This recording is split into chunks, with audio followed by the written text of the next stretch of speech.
Pria ini pergi ke toilet untuk buang air kecil. Ditemukan urinnya masuk tepat pada lubang urinoir. Dia agak bingung, lalu mulai menyesuaikan sudut. Tapi urin masih bisa masuk lubang. Pria itu tersenyum. Ia mulai mencoba untuk menyesuaikan sudut 90 derajat. Dalam jarak 1,2 meter. Urin tetap masuk ke lubang. Bahkan saat ia berayun sekalipun, tetap bisa masuk. Pria itu bergerak ke kanan. Membuat gelombang besar. Masih mengenai target. Dia juga berputar 360 derajat. Urinnya masih mengenai target. Dia melompat lagi. Meski ia melihat keluar jendela. Urin masih tepat sasaran. Ia masih tidak percaya. Bahkan memperagakan saat anjing kencing. Lalu masih mengenai sasaran. Pria di dekatnya takut urin itu mengenainya. Apakah kau sedang bermain?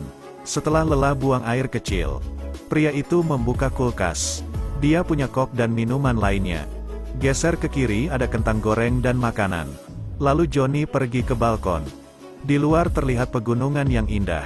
Namun saat tombol ditekan, salju putih langsung menutupi di mana-mana. Dia merasa sangat nyaman. Saat lapar, ada restoran seketika. Banyak makanan lezat di sini. Dia pergi untuk mendapatkan makanan. Daging sapi asap Kanada. Skon dengan saus tos Perancis yang renyah. Piringan materi menjadi gunung kecil. Sekarang ada 3 tamu. Mereka memanggil pelayan bersamaan. Sehingga pelayan pun dibagi menjadi 3 orang.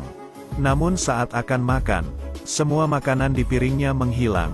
Johnny sangat marah. Sekarang seorang pria masuk. Sangat jelas dia juga terlambat.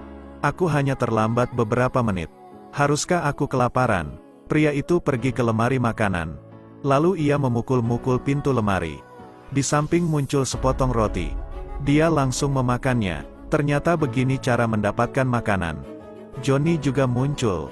Tentu saja satu roti juga muncul. Setelah itu dia pergi keluar. Dia melihat setiap daun tercetak. Danau berkilau. Dan gambar bergerak lainnya. Dia segera bertanya. Paman itu menjawab, jangan berpikir seperti itu. Lalu ia membuka peta untuk memperlihatkan. Gedung ini tingginya 10.500 meter.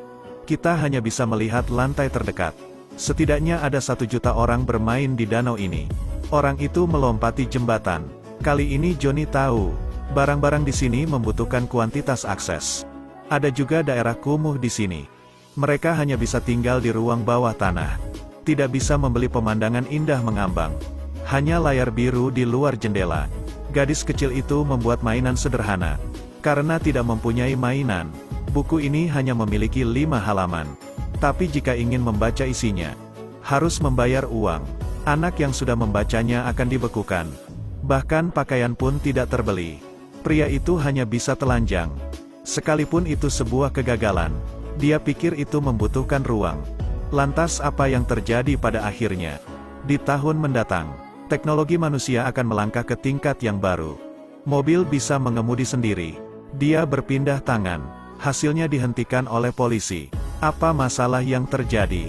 Ketika dia memperbaiki mobil yang mengemudi sendiri, dia langsung kecelakaan. Johnny terluka parah. Dokter memberi pilihan. Pertama, dia akan dioperasi. Kedua, kesadaran otaknya akan dimuat ke dunia maya. Jika operasi gagal, tidak ada kesempatan untuk hidup. Pacarnya menyuruhnya untuk memilih opsi kedua. Karena perusahaan ayahnya yang menjalankan dunia maya ini. Jadi mereka masih bisa bertemu. Johnny setuju. Dokter langsung mengikatnya. Ketika sinar laser diproyeksikan ke bawah, kepalanya menghilang. Tubuhnya pun berhamburan. Kesadaran dipindahkan ke dunia maya. Suaranya terngiang di telinga. Sampai dia membuka matanya lagi. Dia berada di ruangan yang mewah. Johnny bisa tinggal di sini dan menikmati semuanya. Melihat tangan dan kakinya sehat, Johnny masih belum bisa menerima atas kecelakaan yang menimpanya. Dia segera berbaring di kasur untuk menangis. Sekretaris pribadi mengatur panel kontrol. Johnny segera jatuh ke keadaan tidur. Kemudian selimut secara otomatis tertutup. Setelah bangun, Johnny berkeliling dan bertemu seorang wanita kulit putih. Dia menunggu keluarga mengunggah foto hitam putih miliknya dari tahun 1996. Jadi dia akan jauh lebih muda. Aku di kamar 10.300. Di malam hari kau bisa menemuiku. Setelah itu dia pergi keluar untuk berjalan-jalan. bertemu dengan seorang anak laki-laki. Anak itu bersembunyi di balik semak-semak, dan memintanya untuk tidak berbicara. Aku telah dikepung. Lihatlah sekeliling. Johnny mengatakan tidak ada apa-apa. Semuanya baik-baik saja. Saat anak itu berdiri, seorang teman melihatnya. Dia langsung pergi menghampirinya. Anak itu menyalahkan Johnny. Teknik milikmu benar-benar sampah. Dia juga berlari ke arah pekerja kebun. Keduanya mulai berkelahi. Dia mengayunkan pukulan. Johnny pun bingung. Dia segera bertanya pada sekretaris apa yang terjadi. Petugas menjelaskan, anak itu bosan. Jadi dia meletakkan semuanya ke dalam setiap mode permainan. Johnny pergi ke supermarket. Pemindai instan mengatakan tubuhnya kekurangan zat besi. Perlu ditambah. Lengan robot otomatis melayaninya. Untuk beradaptasi dengan kehidupan di sini. Johnny membesarkan anak anjing. Anjing itu tahu bagaimana berbicara. Dia perlu menghadiri pemakamannya sendiri. Pacarnya telah memilihkan pakaian yang tepat. Itu sebuah rompi hijau. Dia berselancar melalui layar, menemui semua orang di dunia nyata. Pacarnya memberikan pidato di depan orang banyak, membual tentang kekuatan dari dunia maya keluarganya. Benar-benar lupa bahwa ini adalah acara pemakaman Johnny. Kegiatan ini sangat buruk, tapi pacarnya menunjukkan daftar tagihan lagi. Aku telah membayar begitu banyak uang untukmu di dunia ini.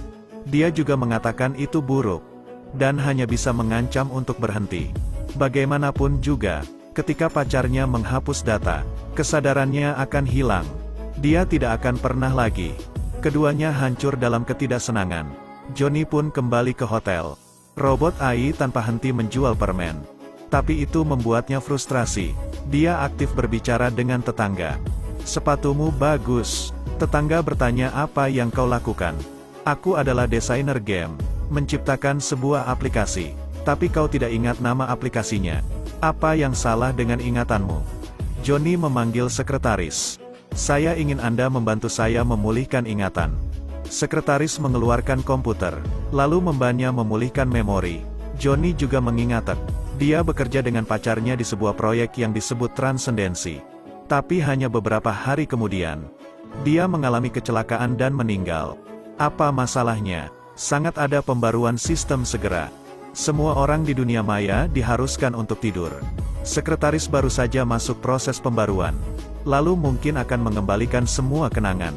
Sekretaris tiba-tiba melihat sebuah opsi. Jika Anda mengembalikan memori Anda akan lupa segala sesuatu di dunia virtual.